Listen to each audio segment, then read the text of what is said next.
Okay, all right. Well, let's make a start. As it's just after 10 o'clock. Welcome anybody who is listening to the presentation from IFAC. Charlie Palmer got in touch with us to just provide some granular information on what's going on in the markets at the moment, and also the fact that everyone's made so much money in the last few years. Can we continue to make the same sort of money going forward? And also, there's an awful lot of information out there around sustainable and responsible and ESG and so forth.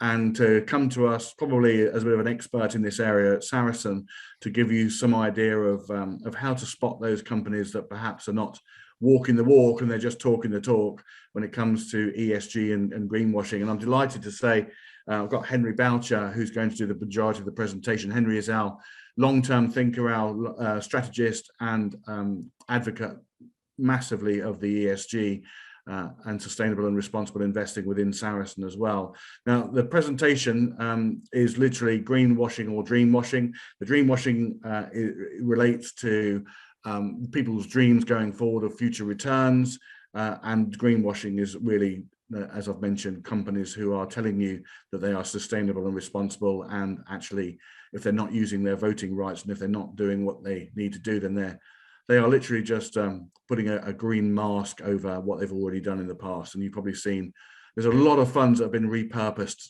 to give the name of ESG or sustainable investing. And our idea is really just to sort of give you some tools to look through that and ask some difficult questions of them.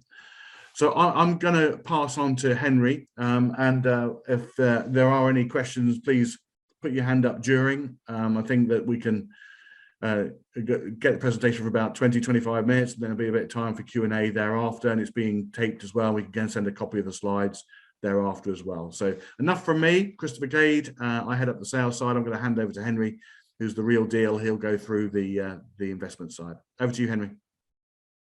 Thanks, Chris. As you said, 25 minutes, 3 broad chapters that we're going to get through.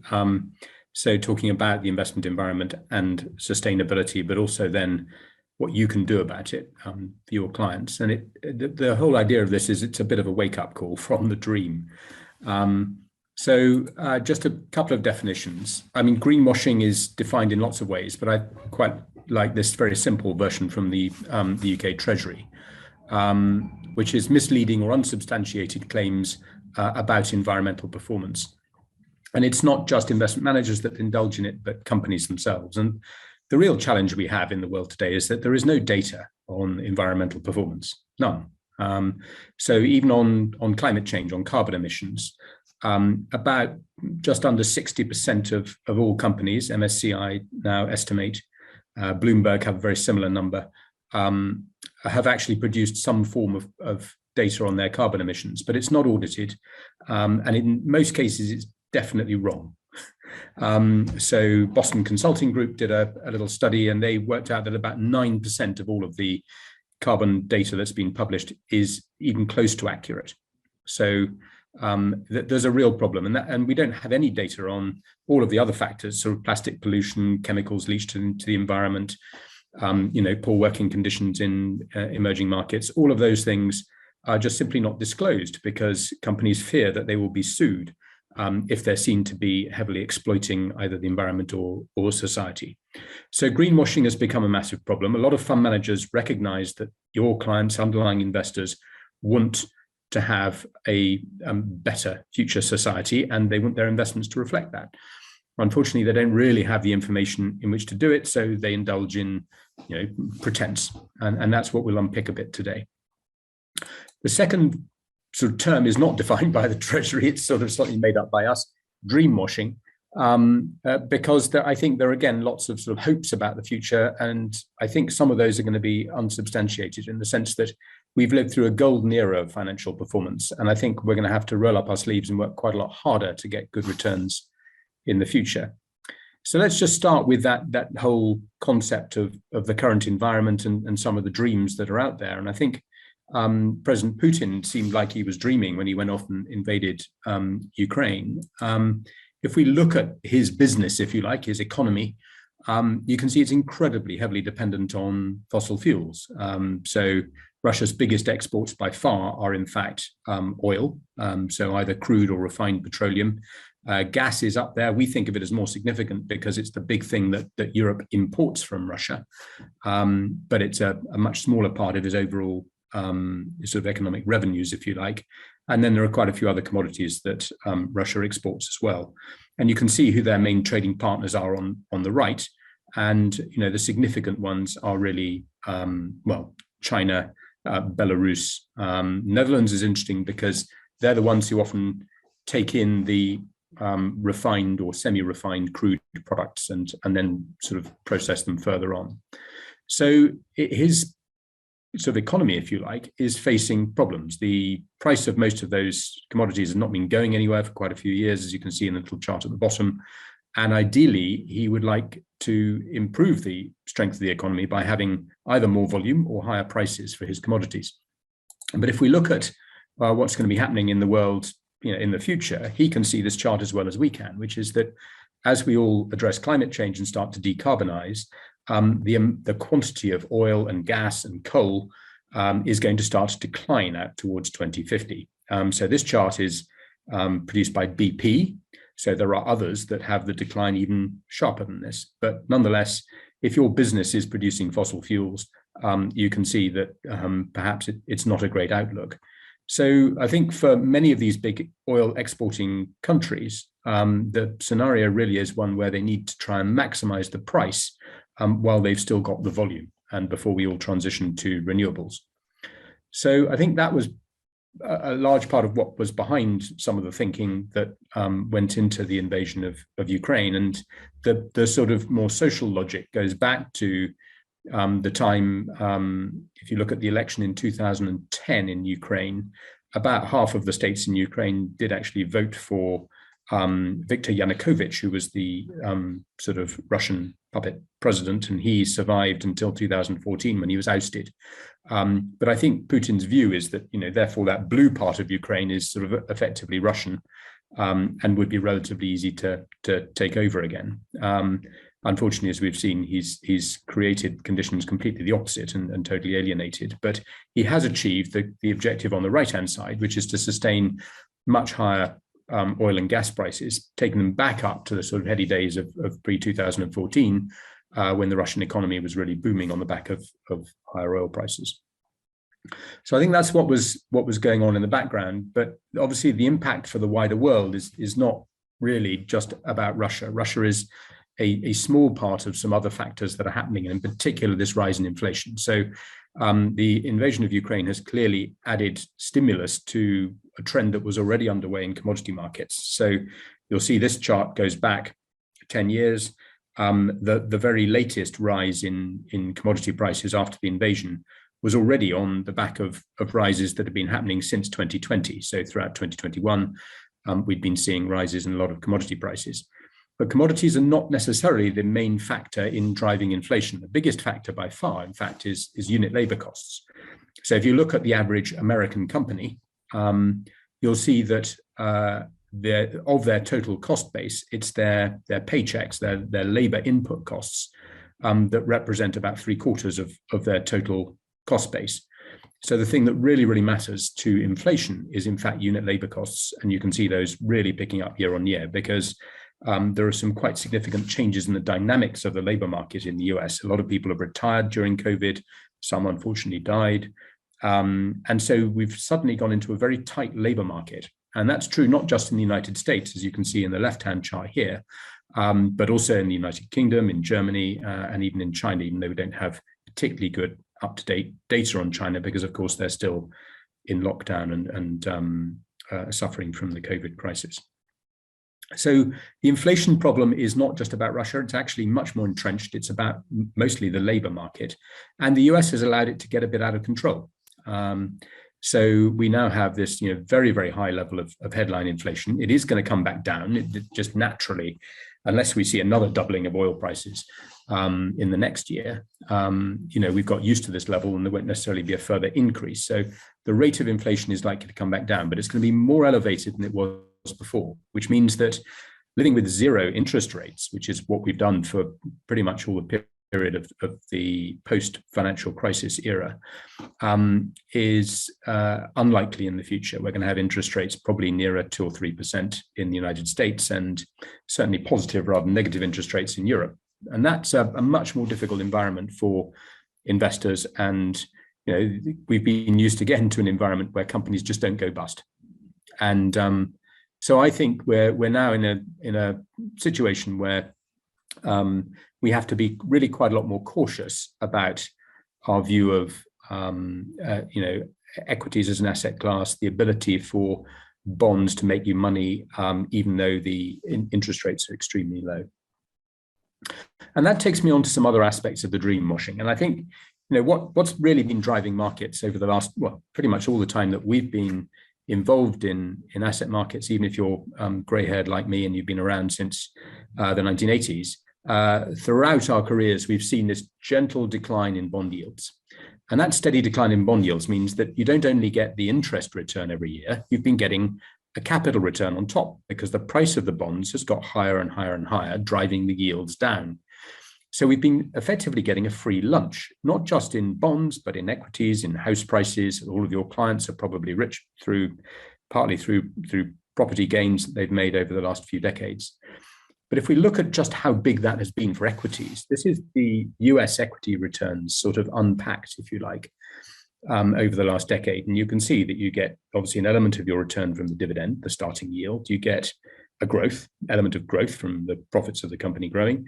Not that big, but something. But the biggest change of all has been this 9% increase in just simply the valuation. They just got 9% more expensive every year for a decade. Now, back to the chart on the left, you'll see the lovely downtrend seems to be breaking.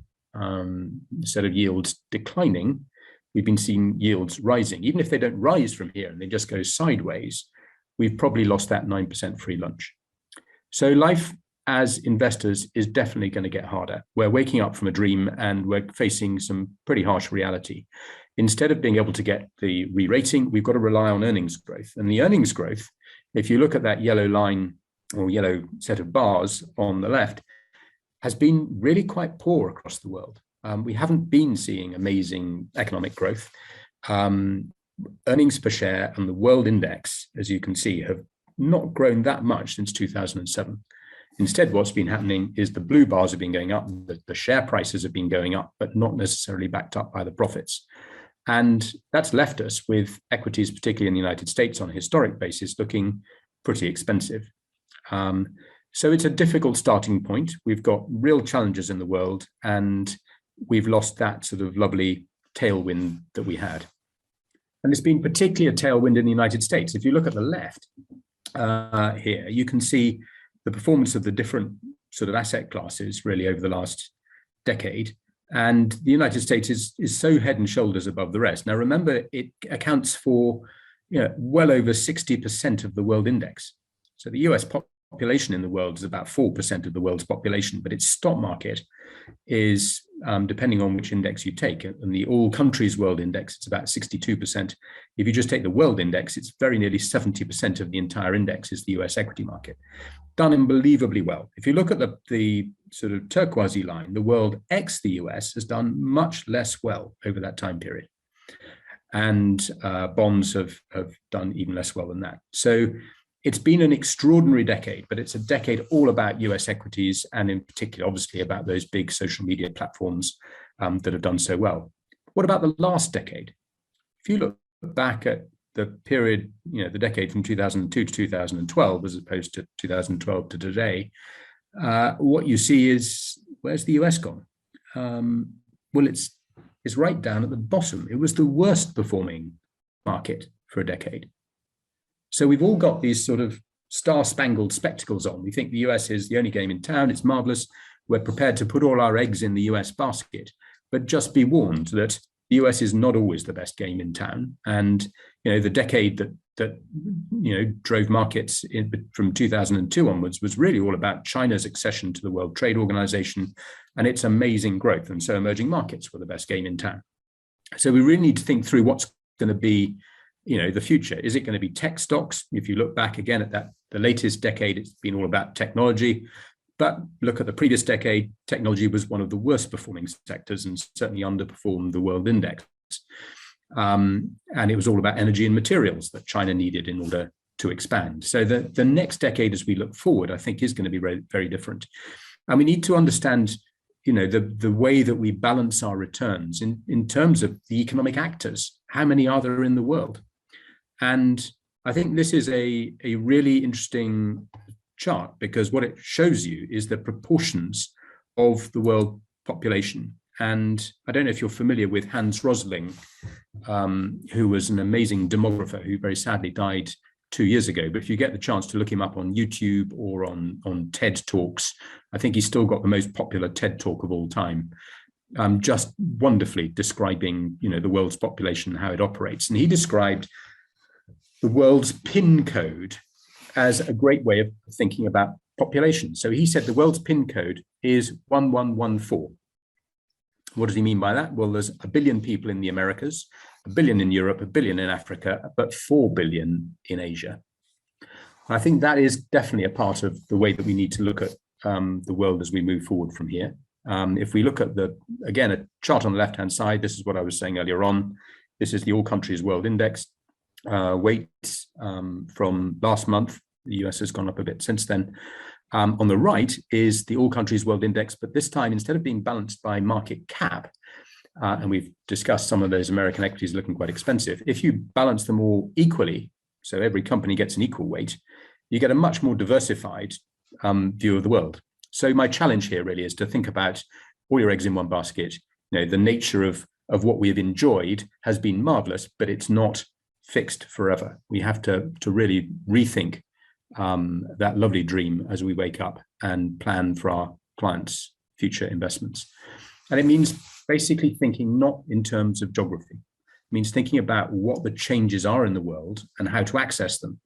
And there's no question that this incredible drive towards digitalization, towards automation, are going to continue. There's no question that the world is going to continue to get older very quickly, because the fertility rate, the birth rate, is way below the replacement rate of 2.1 children per couple. So, the world population is reliant on an increasingly aged group of people who seem to be lasting longer and longer. Many of them are your clients, which is great. You're in the right industry, but aging is really one of the themes that we can rely on as we go out into the future. Whereas I think playing on trends in the younger population is going to be less dynamic. Evolving consumption, well, all sorts of consumption trends are changing, and of course, climate change is a given. Unfortunately, we're going to need to make this massive adjustment to a low carbon economy. So I'm just listing there some of the really interesting themes that you can invest in the future, which are probably going to be much more the way to think about how to invest than necessarily relying on US equities or the world index to do the job for us as we have perhaps before. So I cantered through that, but the next chapter is really very quickly to talk about greenwashing and to talk about the environmental challenges that we face. But it needs to start by thinking about finance, thinking about money in a new way. We've all got used to sort of just being focused on money, but it has no value unless you look at what lies behind it. A company, making software has no value if you don't think about the people who go into that workplace or log on to that workplace every day and actually write the software. So it relies on human capital. Many businesses rely on natural capital, on the environment and natural ecosystems to support their business. We all rely on social capital, the relationships not only at a local level, but particularly government and political level, and produced capital, which is the man-made bits, if you like, the infrastructure, the motorways, the factories, the software, the intellectual property. All of those things really provide the value for financial capital. And we've got to start paying much more attention to those rather than just watching share prices go up and down, hoping that the other things will sit in the background. So we've had our head in the sand, and we're now being forced to think not just about the money, but about double materiality. Single materiality is about financial returns. Double materiality means we've got to look at the awkward truth of the adverse impacts that companies have on the planet. And there are many of them. And the new regulation that's coming in, the SFDR in Europe, the Sustainable Financial Disclosure Regulations and the Sustainable Disclosure Regulations in the UK, well, the thing they're going to get us to disclose are the adverse impacts of the business. So in future, you'll send out a report to your clients and it will say you made this amount of money, but at the cost of this amount of carbon emissions, this amount of plastic pollution, this amount of water poisoning, et cetera, et cetera. It's going to be a pretty harsh wake-up call for the investment industry, which has been able effectively to look at these negative externalities as uncosted in the past. And your clients are going to turn to you and say, well, I don't like the look of that. I don't want to make my money by causing all this damage. I want to limit the extent of the damage. And I think that's a very, very important part of understanding how to invest for the future. So let's just look at the real reality of where we are today that, people don't want to open their eyes to, but it's not just climate change. If you look at all of the planetary boundaries, I'm afraid we've crossed nearly all of them, certainly the ones that the scientists have so far measured, that sort of radar on the right. Some of them are blank at the moment because we just don't have data, but they're almost certainly way into the red. So we've got problems on climate change, biodiversity loss. We've managed to lose 68% of all of the wild animals in the world in just the last 50 years. We have appalling chemical and plastic pollution. We have enormous flows of phosphorus and nitrogen that are causing algal blooms in watercourses, even in the whole of the sea. If you look into the coastal regions, you're getting real problems with algal blooms now.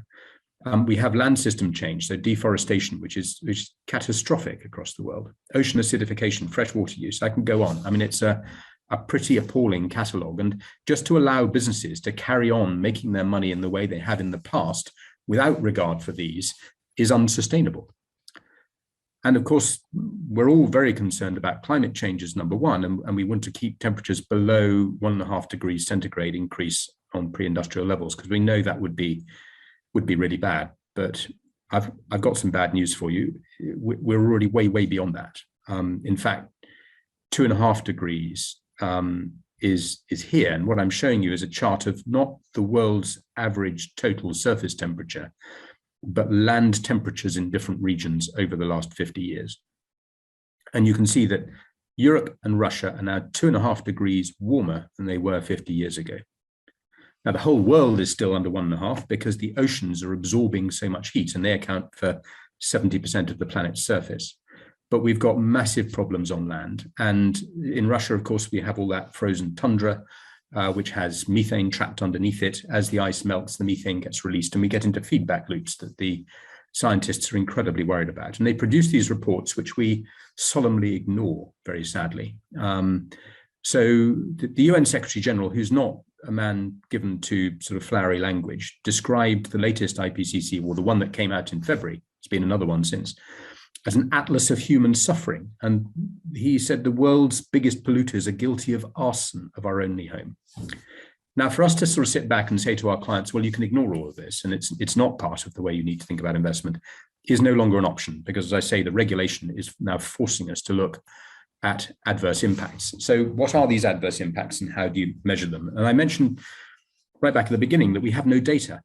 You can't go to MSCI or Bloomberg or any of the big data providers and say, well, get me all the data on plastic pollution for all of the companies I own, because the companies aren't producing it. And the data providers will sell you something, which is their guesstimated score. But those guesstimates are, it turns out, not worth the paper they're printed on. They're really poor and need an awful lot more work really coming from the companies themselves.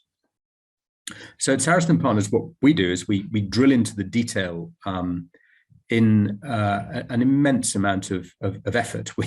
We ask over 160 questions. It says 150 on the slide, but over 160 different questions now to really understand for every investment what their impact is, what the adverse impacts are on climate change, the circular economy, land, air, water, and also what's happening at the social level in their supply chains, their employees, customers, to wider society, and then governance as well. So these factors are incredibly important. And we would all love to think that most companies are going to get a green, clean bill of health and get a green traffic light. Unfortunately, when you look at it what I've done here is I've put on the left-hand side the environmental scores and the social scores, but along the top, the various different sectors. I'll just show you the energy sector there. You can see that it gets one green traffic light. All the rest are amber or red. And if we look across the rest of the market, an awful lot of the businesses that we've got available to invest in are not sustainable. So unfortunately, as we start to see these adverse impacts being reflected in investment reports, we're going to see more and more of this. And the big question will come about, what on earth do you do about it? This is not good. I used to buy an index fund. I used to buy the whole market, confident that they were all law-abiding companies and it was all fine. Unfortunately, it's not. So the action your clients may want to take is first to say, well, I want to avoid those. Let's sell the shares that have these horrible adverse impacts. In the real world, what happens when somebody disinvests is that the share register changes. They sell their shares, but someone else buys them. And so what happens is that your client has a clearer conscience, but in the real world, nothing changed in the company itself. It carries on doing what it always did. So if you want to change the world, you need to be a steward of capital. You need to exercise your rights. You are the owner of the company. It's your company. So you need to tell your management to change the company. And you do that by engaging with them and voting on what they do. But in particular, you need to vote on the accounts. Now, this is where it sounds all incredibly boring, but the accounts are really the heart of the business. And if we just look at how often investors vote against, say, the accounts, one way of doing that is, are you going to reappoint the auditor, the person that checked the accounts on behalf of the shareholders? Most auditors are asleep on the job, it has to be said, but the investors are even faster asleep, even deeper asleep. So what this shows you is a whole range of large, well-known asset managers and their voting record from last year on reappointment of auditor. Sarasin and Partners over there on the right is voting against about a third of all auditors, because they're not doing an adequate job, because climate change is not being reflected in the accounts and all these other environmental challenges. But other fund managers aren't really doing their job. So unless all the shareholders are voting, the auditor doesn't get sacked. So there really is an incredibly important role to play for shareholders to roll up their sleeves and get involved with trying to change the real world. And we can do it. We just have to run the companies better than they've been done in the past. So I've talked through greenwashing and dreamwashing. I hope it's given you some interesting perspective on the real world and the challenges we all face. There are solutions to this. We can invest much more thematically in the future rather than geographically. That's something that's absolutely the heart and soul of Sarasin and Partners, as I think you've just found out is sustainability. But I'm going to hand over to Chris Cade just to talk you through how you can think about investing in this more challenging world. Thanks, Henry. In the interest of the presentation, I think that we'll continue with the slides, and then if there are any questions at the end, we can take the questions, and therefore, if there aren't any, for me, it'll be easier for Kirsty to edit. So, yeah, a very quick run through of some really big issues and the issues that we're just not going to be able to avoid anymore. So we're going to try and face them up right head on and trying to deal with IFAs and try and point out these issues, and then hopefully try to come up with some solutions for you to invest in. Now, Sarasin have a lot of history in investing in a responsible, sustainable, or an ESG, whatever your terminology. Largely it's due to our responsible investing, a very long heritage in investing for charities. We're the second biggest charity investor in the UK, and as you can imagine, they have a very hard mandate from a point of view of making sure that we represent them with the companies with whom we invest and make sure that we're trying to engage with them and do as best we can. So we have a great heritage in responsible investing, and if your clients are interested in such investing, then it would be well worth either having a look at our funds or our model portfolios, which I'll come on to in a second. But you can see here some of the credentials. Citywire winners, Financial Reporting Council recognises Sarasin as a tier 1 asset manager. These things are not easily come by. There's a lot of work that goes into them. Even Morningstar recognised Sarasin as having the highest average sustainable rating score across all of our funds. So we do really have some good credentials there, and it's well worth researching from a review. Henry? So the funded wise, look, some people are going to want to pick funds and build portfolios for clients, very specific and bespoke, and some are going to want to outsource the responsibility to a DFM. At Sarasin, we can offer you both. We can offer you global equities, we can offer you an income, fixed income, we can offer you some specialist products around the responsible things like food and agriculture fund. There's loads and loads of different funds that we can talk to you about, and they're all along the themes that Henry suggested there. So if you'd like to start thinking about the world thematically rather than perhaps regionally or geographically, then these funds really have something to say in that space. If you want to buy a multi-asset version, yes, you can have our sort of core product around our defensive, our strategic, our dynamic products. But I'd point you toward, if you have responsible clients interested in a sort of a darker green attitude to investing, our Tomorrow's World fund. That fund is a multi-asset, it's a 5 out of 10 for most risk ratings, and it has all the necessary exclusions. It's trying to invest from a positive point of view. And up until the end of June, should you invest before the end of June, your clients will receive a discount on the annual management charge down to 0.5% in perpetuity. So if you are looking for a really good deal and you want to get in before the end of June, there's a great opportunity for some very competitive, especially with all the work that goes into that fund when you have a look at the under the bonnet. So just moving on to perhaps why if you don't want to pick individual funds, you might want to outsource. There's a huge amount of regulatory change coming down the line at you. I'm sure that you're all very busy running your businesses. To give the extra resource and the cost of that and the amount of time to do all the fund research and so forth, we can certainly see why there is a trend to more outsourcing in that space, especially perhaps the responsible space where, again, you don't have the necessary expertise or the resource to investigate all the different options. We like to think that we're able to react very quickly as a DFM and make changes in portfolios. Lower costs, we can sort of certainly see that we have some great terms with companies with whom we invest, and we've seeded funds, so we can give you some real good terms and some good competitive prices on the different funds. It gives you like free time to actually do what you're really, really good at, which is being in front of the clients and giving them holistic advice. We'll just provide the investment engine for you. And I'm sure you've already started segmenting your clients and making sure that they're profitable as opposed to just being clients. You can't spend an awful lot of time on people now that don't have much money to invest and create fees. They're just not profitable. And of course, if you'd like to partner with anyone, especially Sarasin on a DFM basis, I'm sure that we would love to talk to you about co-branding, perhaps give you some information about what we do in a deeper way, and to create that partnership attitude between our two firms. So the outsourced services we offer, this model portfolio service, 5 core risk-rated funds, all independently risk-rated by the various distribution technologies, de facto, synaptic, e-values, all the ones we want. We charge 25 basis points. It's a really good set of performance fees, and performance numbers. And if you want to check that out, all of the performance is on FE Analytics if you have access to that tool, which will give you a sight of all of our portfolios. You have to click on our name and request it, but we have enough licenses, I think, to be able to give you access to our performance. More importantly, with what Henry's been talking about today, especially with responsible investing, we have, again, 5 core responsible models run on exactly the same basis with all the same intention to make clients inflation plus returns, but they have all the necessary exclusions, and for clients who are perhaps a darker green would like to invest in that way. For your higher net worth clients, our discretionary service starts at £500,000.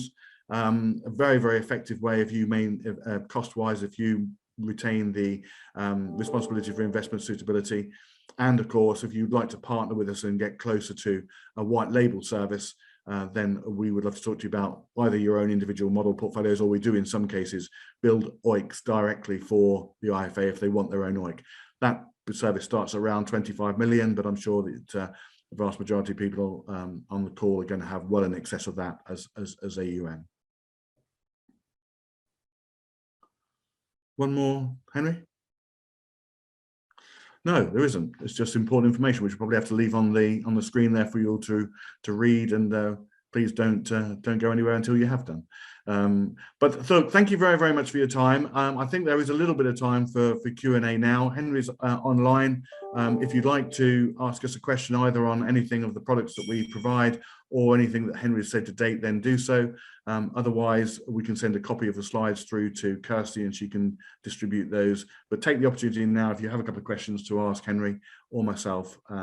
And thank you very much for your time. So, any questions?